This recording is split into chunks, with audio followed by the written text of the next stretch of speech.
Hello everyone, સ્વાગત છે તમારું મારા કિચનમાં। તો અત્યારે ચોમાસાની સિઝનમાં વરસાદ પણ શરૂ થઈ ગયો છે અને માર્કેટમાં ખૂબ જ પ્રમાણમાં મકાઈ મળે છે। તો એ મકાઈમાંથી હું અહીંયા ટેસ્ટી એવો મકાઈનો લીલો ચેવડો બનાવીશ અને એની રેસીપી તમારી સાથે શેર કરીશ। આ ચેવડો ખૂબ જ એવો ટેસ્ટી બને છે, તો તમે પણ મકાઈમાંથી મારી આ રેસીપીથી એકવાર ચોક્કસથી ટ્રાય કરજો। અને આ ચેવડો તમે તમારા બાળકોને સ્કૂલે જતા લંચમાં પણ બનાવીને આપી શકો છો, જે એકદમ સરળતાથી બનીને તૈયાર થઈ જાય છે। જો તમને સાંજે નાની નાની ભૂખ હોય તો પણ તમે બનાવીને ખાઈ શકો છો। મારી રેસીપી સારી લાગે તો મારા આ વિડીયોને સ્કીપ કર્યા વગર એન્ડ સુધી જોતા રહેજો। તો મકાઈનો ટેસ્ટી એવો લીલો ચેવડો બનાવવા માટે મેં અહીંયા આ રીતે 2 મકાઈ લઈ લીધી છે અને ઉપરથી જે છાલ આવે છે બધું જ દૂર કરી અને આ રીતે મેં રેડી કરી દીધી છે। તો હવે ચાકુની મદદથી મકાઈને આપણે દાણા આ રીતે હું નીકાળી દઈશ। પ્રોપર એવા આખા દાણા નથી નીકાળવાના, આ રીતે અડધા એવા દાણા અધકચરા લઈ અને આપણે રેડી કરીશું। તો મકાઈના ચેવડામાં થોડા એવા અધકચરા દાણા હશે તો ચેવડો ખાવાની આપણને ખૂબ જ મજા આવશે। તો આ રીતે એક મકાઈમાંથી હું અહીંયા થોડા આ રીતે અધકચરા દાણા લઈ અને પહેલાં તો કટ કરી દઈશ અને બીજી જે મકાઈ છે આ રીતે તમે જોઈ શકો છો, એ મકાઈને આપણે છીણીની મદદથી છીણવાની છે। તો જે 2 મકાઈ લીધી હતી એ બંનેને હવે છીણી અને આપણે રેડી કરી દઈશું। તો અત્યારે માર્કેટમાં પુષ્કળ પ્રમાણમાં મકાઈ મળી રહી છે અને ખૂબ જ એવી સસ્તી મળે છે। તો તમે પણ મારી આ રેસીપીથી એકવાર ચોક્કસથી ટ્રાય કરજો અને મકાઈની બીજી પણ તમારે રેસીપી જોઈએ તો મારી ચેનલમાં તમને જોવા મળી રહેશે। તો આ રીતે બંને આપણે છીણી અને રેડી કરી દેવાની છે। હું અહીંયા 2 વ્યક્તિ માટેનો ચેવડો બનાવી રહી છું, એટલે મેં અહીંયા 2 મકાઈ લઈ લીધી છે। જો તમારે વધારે મકાઈનો ચેવડો બનાવવો હોય તો તમે વધારે મકાઈ લઈ શકો છો। તો આ રીતે તમે જોઈ શકો છો કે મેં બધી જ મકાઈ છીણી અને આ રીતે રેડી કરી દીધી છે। તો હવે આપણે એને ચેવડો બનાવવાની શરૂઆત કરીશું। છીણેલી મકાઈને આપણે સાઈડમાં રાખી દઈશું અને ગેસ ઓન કરી અને આ રીતે પેન રાખી દેવાનું। તો થોડું જાડા તળિયાવાળું પેન હોય એવું આપણે રાખવાનું અને જો નોનસ્ટિકનું પેન હોય તો વધારે સારું। તો થોડું એવું પેન ગરમ થાય એટલે આપણે એમાં 1 ટેબલસ્પૂન જેવું મેં ઘી એડ કરી દીધું છે અને 1 ટેબલસ્પૂન જેવું મેં તેલ એડ કરી દીધું છે। તેલ થોડું એવું ગરમ થાય એટલે આપણે જીરાનો વઘાર કરીશું। જીરું થોડું એવું તતડે એટલે આપણે થોડી ચપટી એવી હિંગ અંદર એડ કરી દઈશું। મીઠા લીમડાના પાન એડ કરીશું અને તીખાસ માટે મેં અહીંયા 3 લીલા મરચાં ઝીણા કટ કરીને રાખ્યા છે એ અંદર એડ કરી અને એને થોડું એવું સાંતળી દઈશું। તો મીઠા લીમડાના પાન અને લીલા મરચાં થોડા એવા સંતળાય એટલે હું અહીંયા અડધો ઇંચ આદુનો ટુકડો આ રીતે લઈ લીધો છે અને એને ડાયરેક્ટ અંદર હું છીણી દઈશ।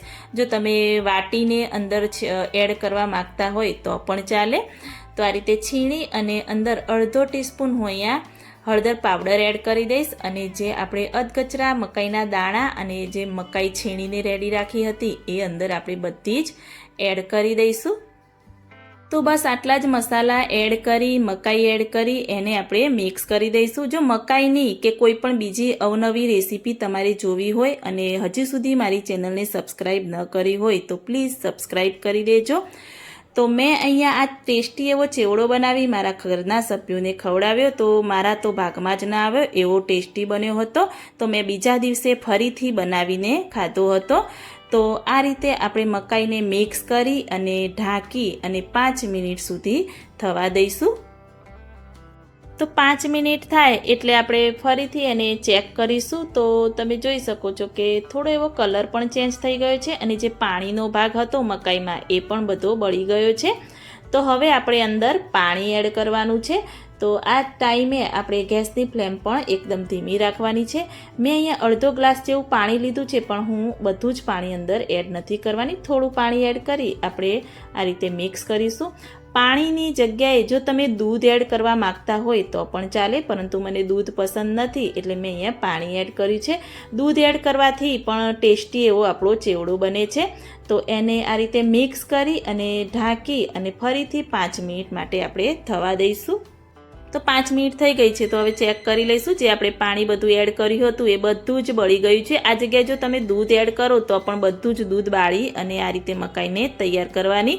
મને હજી થોડું એવું ઢીલું લાગે છે તો હું અહીંયા મીડિયમ ગેસની ફ્લેમ પર ઢાંક્યા વગર એને ખુલ્લું આ રીતે થવા દઈશ, જેથી બધો જ પાણીનો ભાગ હોય એ બળી જાય. તો આ રીતે તમે જોઈ શકો છો કે બધું જ પાણી આપણું બળી ગયું છે. તો હવે બીજા જે મસાલા મારે કરવાના છે એ આપણે કરી દઈશું. તો મેં અહીંયા 1/2 ટેબલ સ્પૂન મીઠું લઈ લીધું છે. તો ટેસ્ટ અનુસાર આપણે એડ કરી દેવાનું. અને અડધા લીંબુનો રસ મેં લઈ લીધો છે એ અંદર આપણે એડ કરી દઈશું. લીંબુનો રસ એડ કર્યા પછી ખટાશને બેલેન્સ લાવવા માટે મેં અહીંયા ખાંડ એડ નથી કરી. જો તમારે કરવા માંગતા હોય તો પણ ચાલે.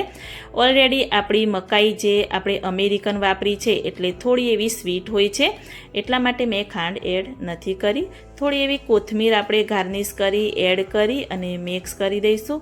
તો સરસ મજાનો લીલો ચેવડો આપણો બનીને તૈયાર થઈ ગયો છે. તો એને આપણે એક સર્વિંગ બાઉલમાં લઈ અને રેડી કરી દઈશું.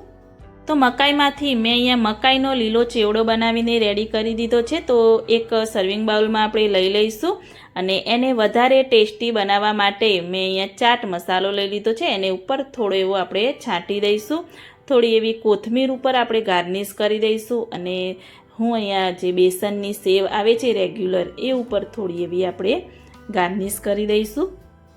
તો થોડા એવા દાડમના દાણા આપણે ગાર્નિશ કરી દઈશું. જો તમારી પાસે કોપરાનું છીણ હોય તો તમે એ પણ ઉપર ગાર્નિશ કરી શકો છો. મારી પાસે નહોતું તો મેં એને સ્કીપ કર્યું છે. તો ટેસ્ટી એવો મકાઈનો ચેવડો બનીને આપણો રેડી થઈ ગયો છે. તો તમે તમારા ઘરે આ રીતે મારી રેસીપીથી બનાવી તમારા ઘરના સભ્યોને ચોક્કસથી ખવડાવજો અને મને કમેન્ટમાં જરૂરથી બતાવજો કે મારી આ રેસીપી તમને કેવી લાગી. જો મારી રેસીપી સારી લાગી હોય તો મારી ચેનલને લાઇક, શેર, કમેન્ટ કરજો. તો મળીએ કોઈ એક નવા વિડીયો સાથે. ત્યાં સુધી બાય બાય.